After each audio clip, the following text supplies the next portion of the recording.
Eh, Hai. gimana ya? Tuh. Waalaikumsalam. Waalaikumsalam. Ini barusan datang dia. Ki, kita Gimana, bagi Ki? mic aja Ki. Udah Panasnya. Ki, bagi mic Ki. Mic Ki. Enaknya minum es Ya. siang ini.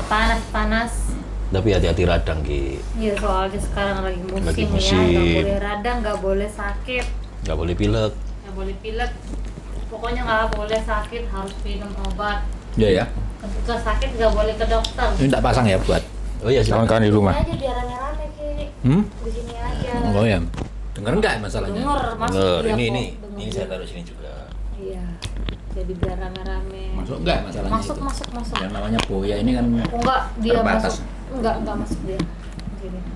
Ya wes moga-moga masuk. Masuk. Apa gantian aja nanti? Enggak, begini aja masuk kok. Aku yakin 100%. Nah, ini Masih capek, Ki, kelihatannya, Ki. enggak. Ini kawan-kawan di rumah ini mohon maaf ya. Ini kita behind skin ini di belakang video-video yang kita bikin ya judulnya. Ya ini memang menurut saya satu tuntutan kenapa KWA itu dulu yang basicnya di blog di blog itu terus akhirnya masuk ke YouTube dan juga bikin Kuat TV ini yang seperti ini. Ide brilian siapa itu kok, Ki? Menjabat sebagai alumni kok bisa? Enggak bersama-sama saya kira. Bersama-sama ya, Ki. Enggak ada idenya 1-2 orang. Ada orang, Ki. Ya. Jadi satu semangat bersama bahwa kita ini era media informasi sehingga kita harus senantiasa Menyikapinya. tidak hanya mengantisipasinya tapi juga turut serta di dalamnya. Jangan sampai kita ini ketinggalan kereta, istilahnya gitu. Keretanya melaju cepat, kita di belakang kereta ya, Ki. Senantiasa begitu. Peradaban manusia itu kan kalau kita kalah berkembang dari ilmu pengetahuan ya manusia akan tertinggal kira-kira gitu. Dan eksistensi itu mendahului esensi apa esensi mendahului eksistensi sebenarnya? Hakikat dulu dipikirkan, setelah itu bereksistensi, atau kita ini bereksistensi berada dulu baru itu hakikat kita pikirkan. Itu diskusi yang dari dulu memang abadi ya. Itu seperti dulu mana ayam sama telur. Dulu mana orang lahir dulu terus memahami hakikat hidupnya, atau memahami hakikat dulu baru setelah itu lahir. Nah, ini. Kayaknya dua-duanya. Dua-duanya. Karena dari sudut perspektif tertentu seseorang sebelum dilahirkan itu ada tujuannya. Ya, benar. Jadi dua-duanya duluan. Siapa yang menentukan tujuan? Ya Tuhan semesta alam betul seperti itu. Dua-duanya. KWA ini kan unik. Iya. Uniknya itu kayak misalnya Nah, Ki, sekarang nih, kenapa sekarang enggak? Itu kita nggak pernah, udah lama nih. Kayak kemarin kan milad kita ngadain secara online kayak gitu kan. ya ini kan pandemi kayak gini. Sebuah kendala juga ya. Kita bisa silaturahmi kan biasanya. Iya. Tiap tahun kan ada silaturahmi rutin. Ya kawan-kawan di rumah ini kita juga kepingin ketemu secara offline sebenarnya ini. Cuman ya masalahnya karena pandemi seperti ini menuntut seorang untuk tidak bertemu banyak orang sehingga pada akhirnya kita harus membatasi diri. Nah, Ki, terkait itu nih tim milenia tuh kan lumayan juga sih, kenapa kok ada idenya untuk tim milenia kita? Ya memang pada akhirnya orang harus sadar bahwa regenerasi itu harus terjadi. Jadi usia dulu misalnya kita KWA itu 2009 ya. 2009. Sekarang sudah usianya 11 tahun. 11 tahun. Dulu usia kita kalau saya dulu 38. Bikinnya itu ya. Kalau bikin Iya, blog iya. Sampai sekarang umur 49, 11 tahun. 11 tahun. Artinya ada semacam Pembaruan lah ya. harus Tambahan. diperbarui lagi. Ini generasi milenial kayak kawan-kawan kayak Saya ingat ya. Kelvin, terus yang lain-lain ini kan Dita, Zain, Zain dan Hasan misalnya. Hasan. Ini kan lebih pandai mereka Untuk teknologi. untuk teknologi dan juga penguasaan perfilman dan Sinema- sebagainya. Ini lebih bawa mereka. Iya.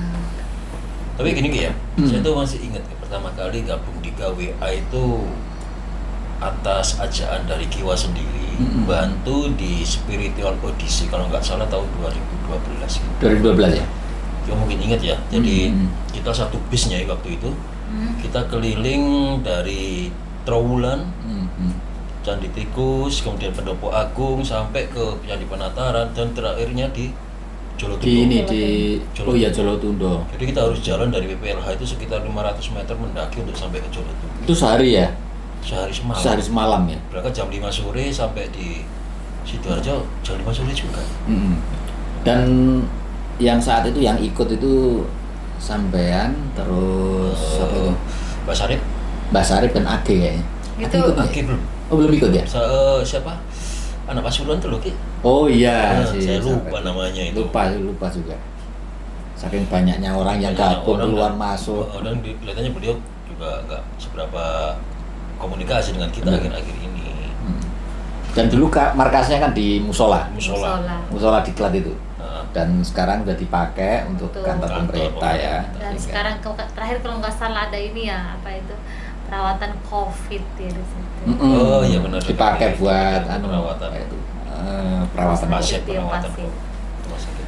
Nah, selama kurun waktu 11 tahun itu banyak yang sudah istilahnya itu berkenan mandegani, berkenan untuk memimpin lah kira-kira gitu pas persaudaraan ini, sehingga tetap terus berlangsung. Kayak misalnya Atau kita lewat online tuh ya.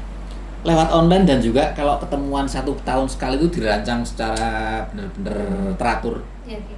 Kayak misalnya si Bengawan Candu nih, Mas Bengawan Candu, halo Mas Bengawan Candu, terus juga Halo, Halo Mas Bengawan Candu. Mas Wawan Habis Sleman, Iya, halo. terus juga saya ingat dulu itu Mas Bayu, Bayu Jakarta. Yang menjabat siapa itu namanya? ketua alumni semua ya Ki ya. Terus si Mbah Dunal, Mbah Gondrong halo. Ek, terus Mbah Dunal, Mbah Dunal. terus Ki Suling sendiri, Ki Suling sendiri, halo. Mbah Imam, Mbah Imam. terus Mbak Imam sekarang ini. belum kita ketemu belum ya?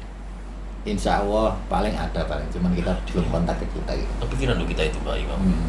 Semua ketua alumni ya. Wah, Ketua-ketua alumni nih. Mbak Bayu, Ki Daeng, cuma kan bisa juga itu Ki Daeng, Mbak Imam. Dan memang tujuannya tidak lain adalah apa itu, menyelenggarakan milad kawan-kawan yang untuk apa itu jadi ketua alumni lah kira-kira Untuk silaturahmi. untuk silaturahmi. Dan sebenarnya kan kalau di kampus Wongalus ini kan bukan sebuah perkumpulan sebenarnya. Jadi kalau perkumpulan dikatakan perkumpulan, ADART-nya nggak ada. Iya, Lebih notariatnya juga. notarisnya nggak ada. Dulu pernah ada semacam ide gagasan untuk bikin ini di ADART kan, dilegalkan. Terus ada yang protes juga, ini sebenarnya perkumpulan ini mau dibawa kemana? Perkumpulan apa juga ini? Nah itu akhirnya Jadi pro kontra. ya nggak usah, sampai sekarang nggak usah. Jadi kalau ada kawan-kawan penjual bakso misalnya pakai KWA ya monggo gitu lah. Iya, Kadang gitu dulu tuh. Seperti siapa itu teman kita yang bengkel Gus Imin. Gus Imin. Iya, Gus apa Imin itu? yang di itu loh ya. Bengkel Bengkel KWA. bengkel mobil KWA di Pangkalan di Iya. mana. Bangkalan. Ya monggo silahkan. Ini punya orang banyak. Ini. Punya orang banyak ini. Jadi dan karena milik orang banyak ya kita bertugas untuk merawatnya biar apa itu masih tetap lestari lah gitu. Jadi boleh Ki ya, saya kan punya warung ini, mau saya kasih nama warung Kwa gitu, enggak masalah. Boleh aja silahkan. Asalkan jenengan apa itu laku kan lebih bagus. Iya. Kemana ke warung Kwa? Hmm. Kan asik kan. Toko parfum kuah. Nah. Parfum Kwa gitu ya. Nah, tentu saja tidak hanya kumpul dan rasani tonggone misalnya rasa-rasan gitu kan. Pasti tetap ada satu proyeksi atau tujuan-tujuan yang Saya pertama kali ikut di KWA itu ketika setelah ikut pelatihan privat ya Ki. Dengan golongan suhu Bobi-nya. oh ya. Itu angkatan ya gitu ya. Satu angkatan waktu itu. Setelah itu langsung bulan depannya itu langsung milad dan saya langsung dilibatkan oleh Milad di mana itu? Parangkusumo waktu itu. Oh di Parangkusumo. Langsung dilibatkan oleh Mas Bayu Gondrong, Mas Bayu Jakarta itu. Wah dia tuh memang energinya kelihatannya nggak mau habis, nggak bisa habis energinya. Ya semangat Mas Bayu. Semangatnya kuat sekali Mas Bayu itu saya akui. Itu sampai perjalanan Jakarta langsung nyebar sama Mbak Daeng Bakso itu. Mbak Daeng Bakso itu langsung nyebar. Wah luar biasa. Ya Kalau di Milad biasanya kan nyumbang-nyumbang gitu. Nyumbang itu. Nyumbang-nyumbang. Kita ada donor darah waktu itu. Donor darah, terus juga nyumbang beras Nyumbang di beras. mana itu? Di penduduk sekitar itu. Penduduk sekitar Parangkusumo itu. Luar Sampai biasa. satu mobil tuh Beras. beras. Itu zamannya Mbak Bayu itu. Mm-mm. Dan saya nggak tidur sampai jam 3 pagi waktu itu. Jadi ngelayani banyak ada yang saudara-saudara dari luar kota ki. Memang kalau anunya kalau nggak kita layani kan kasihan juga kan mereka. kalau cuma Milad pindah. memang itu tuh seninya kayak gitu ya, nggak ada yang bisa tidur soalnya Nggak ada ada. aja yang datang Alumni nggak konsultasi, ada aja yang nyari, Ada aja yang nyari. mau istirahat ada yang nyari, kan nggak enak juga ya. Nggak enak juga ya kita Ada harus. tamunya ada yang nyari. Kita harus gitu. ke yang bersangkutan kan dia juga beliau-beliaunya juga dari luar kota menyematkan. Iya, belum juga alumni mau Alumni. ketemu ini gitu, mau tanya ini. Nah, lucunya identik memang kalau di kampus Wongalus itu identik kayak misalnya kumpulannya orang pendekar-pendekar misalnya gitu ya, atau spiritualis-spiritualis. Memang tidak bisa tidak harus kita akui bahwa yang namanya di kampus Wongalus itu orang nge-share amalan-amalan tuh. Iya, Amalan, saya tuh asma. ada satu alumni itu kalau ketemu pasti ngomongin masalah terawangan terus sampai ngomong itu terus saya sama dia kok nggak pergi-pergi ya, ngomongin terus masalah terawangan gitu. Ya semacam-macam Iya. adanya kumpulnya.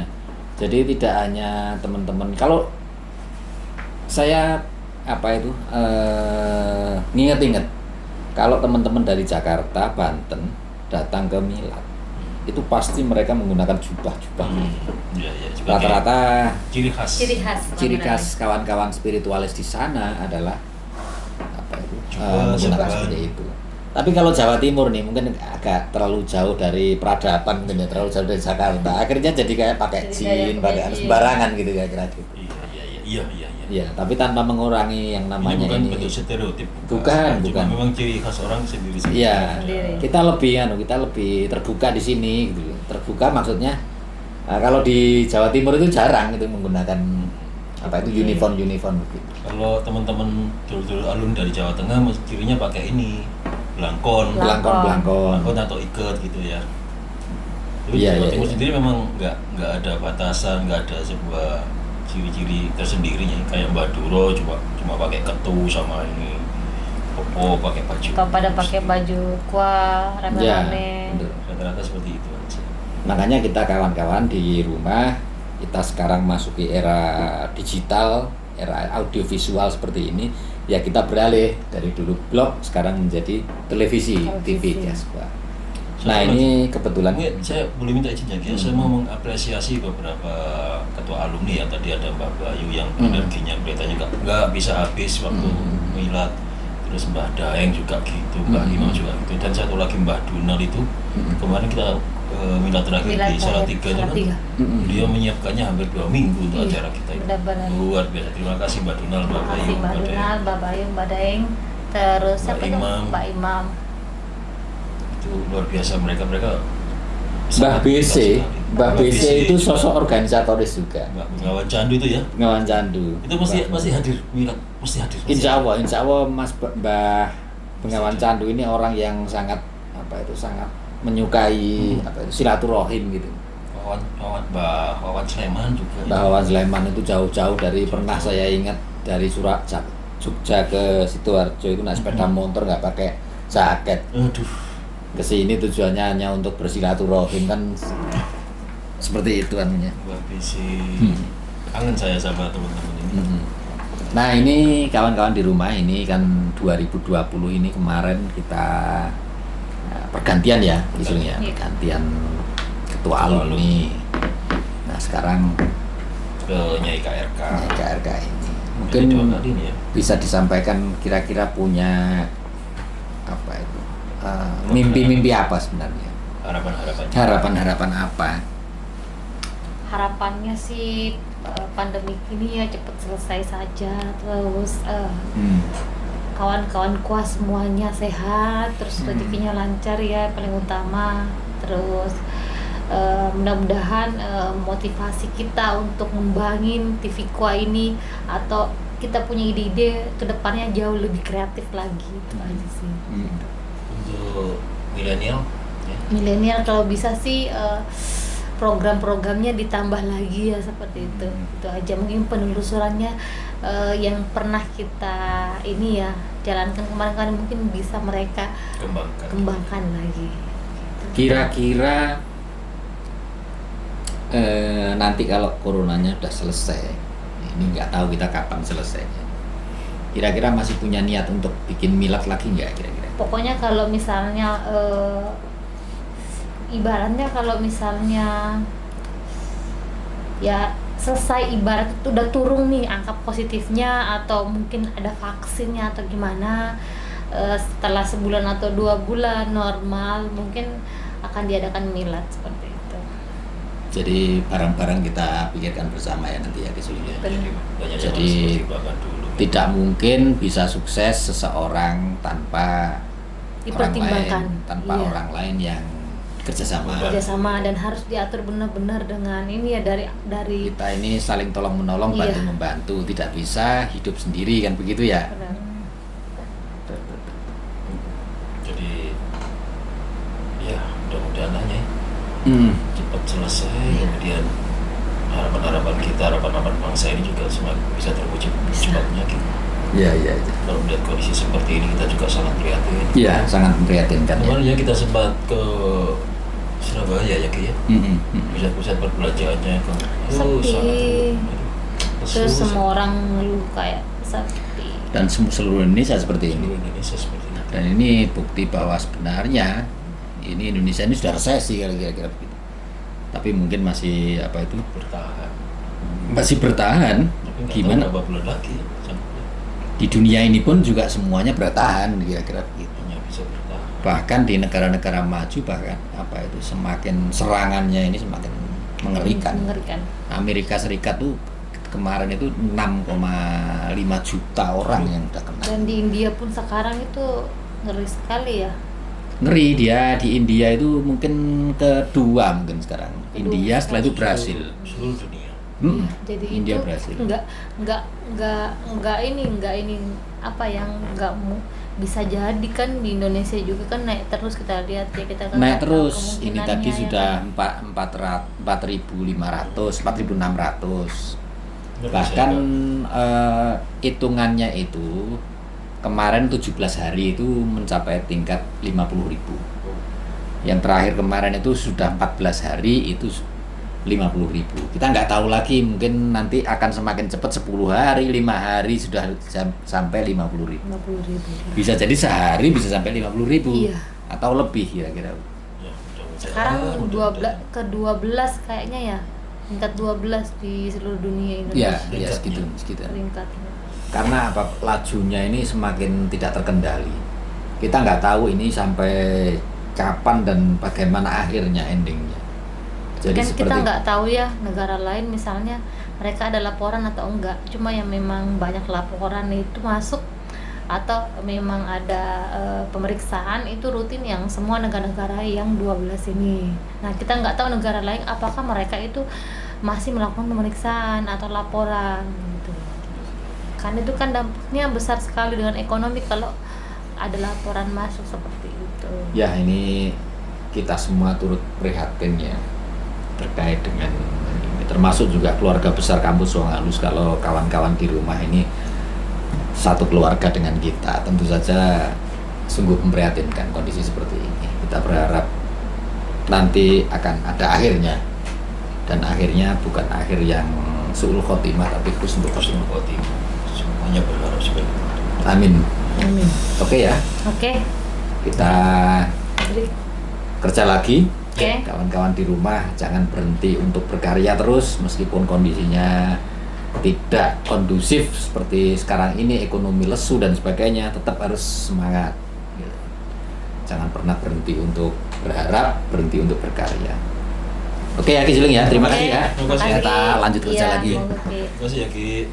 Sama-sama.